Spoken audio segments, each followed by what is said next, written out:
Muri yeZimbabwe kutaura kudai chokwadi chachazobuda pachena.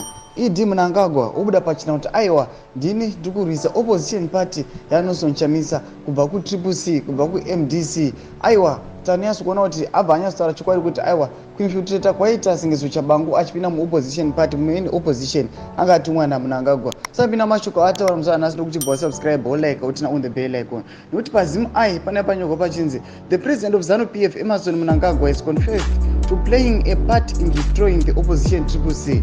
In an exclusive interview with the Third Eye magazine, the president said he is enjoying the fights in the opposition as that will ensure a weak opponent that cannot challenge ZANU-PF. On his opinion on the factional wars, which have seen the Western-based opposition crumbling like a deck of cards, the president said, "I laugh and enjoy.